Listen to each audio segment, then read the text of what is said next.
Seeking means to have a goal, Siddhartha said, but finding means to be free, to be receptive, to have no goal. Are you jesting? Asked Govinda. No, I'm telling you what I've discovered. Knowledge can be communicated, but not wisdom. One can find it, live it, be fortified by it, do wonders through it, but one cannot communicate and teach it. I suspected this when I was still a youth, and it was this that drove me away from the teachers. There is one thought I have had, Govinda, which you will again think is a jest or folly. That is, in truth, the opposite is equally true. For example, a truth can only be expressed and enveloped in words if it is one-sided. Everything that is thought and expressed in words is one-sided, only half the truth. It all lacks totality, completeness, unity. When the illustrious Buddha taught about the world, he had to divide it into samsara and nirvana, into illusion and truth, into suffering and salvation. One cannot do otherwise. There is no other method for those who teach. But the world itself, being in and around us, is never one-sided. Never is a man or a deed wholly samsara or wholly nirvana. Never is a man wholly a saint or a sinner. This only seems so because we suffer the illusion that time is something real. Time is not real, Govinda. I have realized this repeatedly. And if time is not real, then the dividing line that seems to lie between this world and eternity, between suffering and bliss, between good and evil, is also an illusion. How is that? Asked Govinda, puzzled. Listen, my friend. I am a sinner and you are a sinner, but someday the sinner will be Brahma again, will someday attain nirvana, will someday become a Buddha. Now this someday is an illusion. It is only a comparison. The sinner is not on the way to a Buddha-like state. He is not evolving, although our thinking cannot conceive things otherwise. No, the potential Buddha already exists in the sinner. His future is already there. The potential hidden Buddha must be recognized in him, in you, in everybody. The world, Govinda, is not imperfect or slowly evolving along a long path to perfection. No, it is perfect at every moment. Every sin already carries grace within it. All small children are potential old men. All sucklings have death within them. All dying people, eternal life. It is not possible for one person to see how far another is on the way. The Buddha exists in the robber and the dice player. The robber exists in the Brahmin. During deep meditation, it is possible to dispel time, to see simultaneously all the past, present, and future, and then everything is good, everything is perfect, everything is Brahman. Therefore, it seems to me that everything that exists is good. Death as well as life, sin as well as holiness, wisdom as well as folly. Everything is necessary. Everything needs only my agreement, my assent, my loving understanding. Then all is well with me and nothing can harm me. I learned through my body and soul that it was necessary for me to sin, that I needed lust, that I had to strive for property and experience nausea and the depths of despair in order to learn not to resist them, in order to learn to love the world and no longer compare it with some kind of desired imaginary world, some imaginary vision of perfection, but to leave it as it is, to love it, and be glad to belong to it. These, Govinda, are some of the thoughts that are in my mind. Siddhartha bent down, lifted a stone from the ground, and held it in his hand. This, he said, handling it, is a stone, and within a certain length of time it will perhaps be soil, and from the soil it will become plant, animal, or man. Previously I should have said this stone is just a stone. It has no value, it belongs to the world of Maya, but perhaps because within the cycle of change it can also become man and spirit, it is also of importance. That is what I should have thought. But now I think, this stone is stone. It is also animal, God, and Buddha. I do not respect and love it because it was one thing and it will become something else, but because it has already long been everything and always is everything. I love it just because it is a stone, because today and now it appears to me a stone. I see value and meaning in each one of its fine markings and cavities, in the yellow, in the gray, in the hardness and the sound of it when I knock it, and the dryness or dampness of its surface.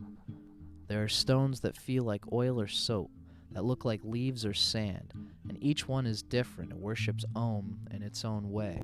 Each one is Brahman. At the same time, it is very much stone, oily or soapy, and that is just what pleases me and seems wonderful and worthy of worship. But I will say no more about it. Words do not express thoughts very well. They always become a little different immediately as they are expressed, a little distorted, a little foolish. And yet it also pleases me and seems right that what is of value and wisdom to one man seems nonsense to another. Govinda had listened in silence. "Why did you tell me about the stone?" he asked, hesitatingly after a pause.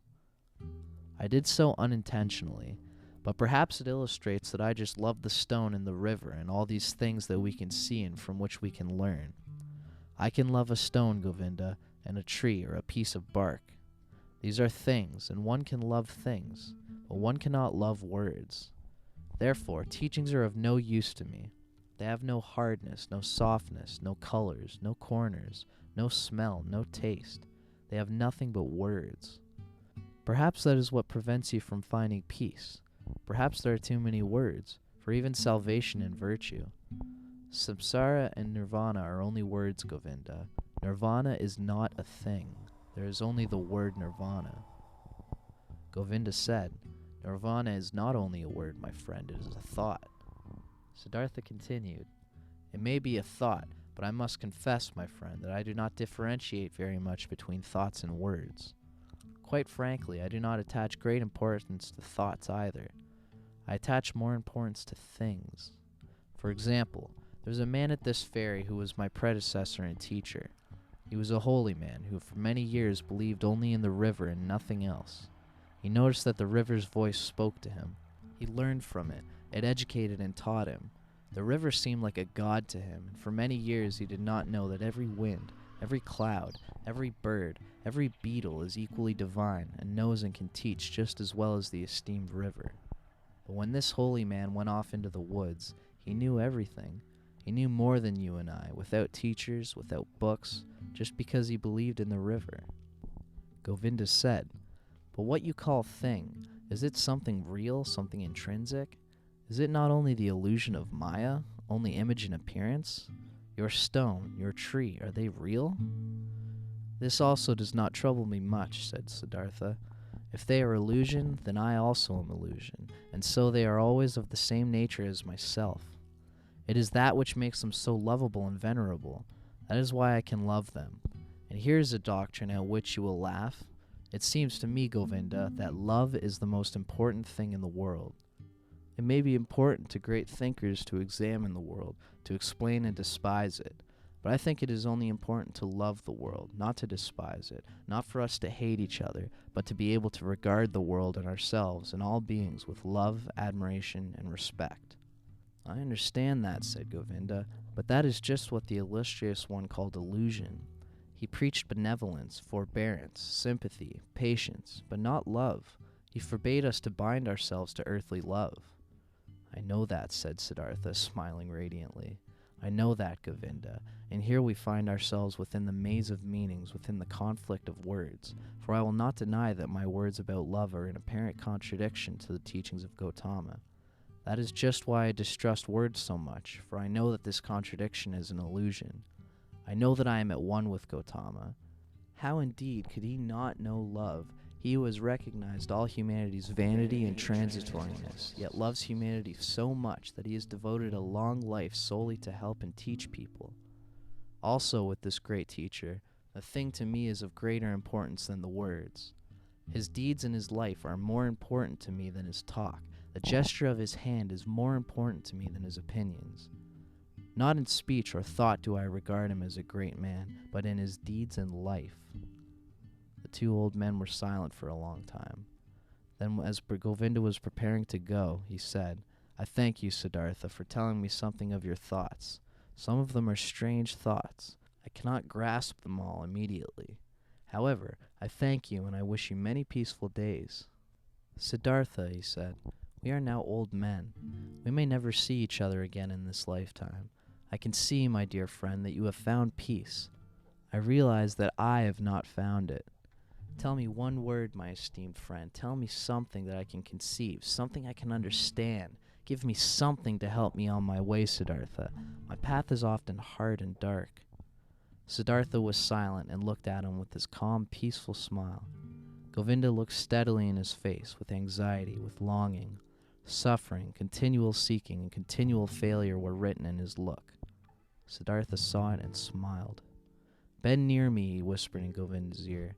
"Come, still nearer, quite close. Kiss me on the forehead, Govinda." Although surprised, Govinda was compelled by a great love and presentiment to obey him. He leaned close to him and touched his forehead with his lips. As he did this, something wonderful happened to him. While he was still dwelling on Siddhartha's strange words, while he strove in vain to dispel the conception of time, to imagine Nirvana and Samsara as one, while even a certain contempt for his friend's words conflicted with a tremendous love and esteem for him, this happened to him. He no longer saw the face of his friend Siddhartha. Instead, he saw other faces, many faces, a long series, a continuous stream of faces, hundreds, thousands, which all came and disappeared, and yet all seemed to be there at the same time, which all continually changed and renewed themselves, and which were yet all Siddhartha. He saw the face of a fish, of a carp, with tremendous, painfully open mouth, a dying fish with dimmed eyes. They saw the face of a newly born child, red and full of wrinkles, ready to cry. They saw the face of a murderer, saw him plunge a knife into the body of a man, and at the same moment he saw this criminal kneeling down, bound, and his head cut off by an executioner. He saw the naked bodies of men and women in the postures and transports of passionate love. He saw corpses stretched out, still, cold, empty. He saw the heads of animals, boars, crocodiles, elephants, oxen, birds. He saw Krishna and Agni. He saw all these forms and faces in 1,000 relationships to each other, all helping each other, loving, hating, and destroying each other and becoming newly born. Each one was immortal, a passionate, painful example of all that is transitory. Yet none of them died. They only changed, were always reborn, continually had a new face. Only time stood between one face and another. And all these forms and faces rested, flowed, reproduced, swam past, and merged into each other. And over them all there was continually something thin, unreal, and yet existing, stretched across like thin glass or ice, like a transparent skin, shell, form, or mask of water. And this mask was Siddhartha's smiling face, which Govinda touched with his lips at that moment. And Govinda saw that this mask-like smile, this smile of unity over the flowing forms, this smile of simultaneousness over the thousands of births and deaths, this smile of Siddhartha was exactly the same as the calm, delicate, impenetrable, perhaps gracious, perhaps mocking, wise, thousand-fold smile of Gautama, the Buddha, as he perceived it with awe 100 times. It was in such a manner Govinda knew that the Perfect One smiled. No longer knowing whether time existed, whether this display had lasted a second or 100 years, whether there was a Siddhartha or a Gautama or a self and others, wounded deeply by a divine arrow which gave him pleasure, deeply enchanted and exalted, Govinda stood yet a while bending over Siddhartha's peaceful face which he had just kissed, which had just been the stage of all present and future forms. His countenance was unchanged after the mirror of the thousandfold forms had disappeared from the surface. He smiled peacefully and gently, perhaps very graciously, perhaps very mockingly, exactly as the illustrious one had smiled. Govinda bowed low. Incontrollable tears trickled down his old face. He was overwhelmed by a feeling of great love, of the most humble veneration. He bowed low, right down to the ground, in front of the man sitting there motionless, whose smile reminded him of everything that he had ever loved in his life, of everything that had ever been of value and holy in his life.